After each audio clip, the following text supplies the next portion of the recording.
पहचान पाए। भाभी वैसे तो जो आप बोल रही है ना वो करने में बहुत ज्यादा रिस्क है, लेकिन मैं आपके लिए इतना तो कर ही सकती हूँ। माँ जी आपकी फीलिंग्स को ना समझती है तो क्या हुआ, मैं बहुत अच्छे से समझ सकती हूँ। मैं जानती थी सुमन कि माँ जी मेरी बात समझे या ना समझे, लेकिन तुम मेरी बात जरूर समझोगी। तुम मेरी देवरानी नहीं, बिल्कुल मेरी बहन जैसी हो, सच में।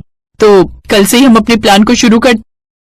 अगले दिन सुबह रसोई में दोनों बहुएं घूंघट में काम करते हुए बहस शुरू करती हैं। वो इतनी जोर से चिल्ला रही थी कि बाहर ड्राइंग रूम में बैठे हुए लता के पास भी उनका शोर जाए।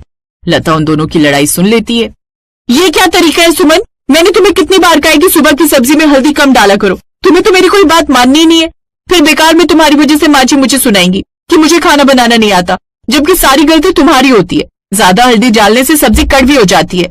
भाभी आप हमेशा मुझ पर ही क्यों चिल्लाती हैं? आपकी सब्जी में रोज कुछ ना कुछ गड़बड़ होती है और मेरा नाम लगता है।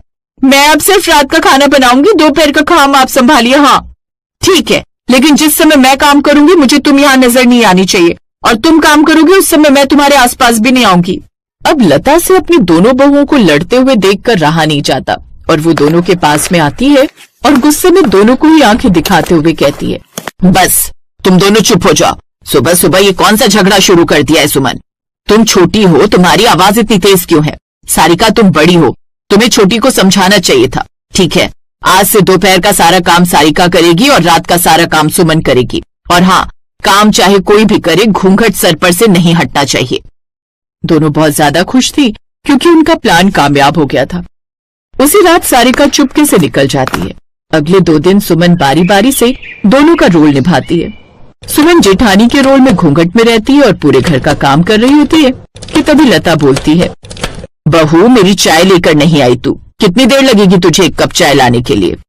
हाँ माँ जी अभी लाती हूँ, बस 5 मिनट और रुक जाइए, उसके बाद आपको बढ़िया से चाय नाश्ते के साथ आएगी। थोड़ी देर बाद खाने का समय हो जाता है और बेचारी सुमन अकेले काम कर रही थी, इसलिए उसे खाना बनाने में भी देर लगती है और लता फिर से उस पर चिल्लाती है, अरे बहू आज खाना बनाकर देगी या नहीं? कितनी देर लग रही है तुझे खाना बनाने में? आज जेठानी जी को क्या हुआ, इतना समय क्यों लग रहा है? कहीं तबीयत तो ठीक है? रात में सुमन देवरानी के रूप में अपनी असली आवाज में रहती है। बहुत मेहनत से खाना बनाया था इसलिए खाना स्वादिष्ट बनता है। हाँ, सुमन का हाथ रात के खाने में अच्छा बैठता है। दोपहर में जेठानी तो बस काम टालती है, लगता है वो अभी भी देवरानी से गुस्सा है। कोई बात नहीं, सब ठीक हो जाएगा। सुमन बहुत अच्छे से सब कुछ संभाल लेती है और किसी को कोई परेशानी नहीं होती। बस वो रोज यही प्रार्थना कर रही थी कि उसकी जेठानी जल्द से जल्द वापस आ जाए। ऐसे ठीक ठाक दिन बीत जाते हैं। ठीक 2 दिन बाद दरवाजे पर दस्तक होती है। सुमन दरवाजे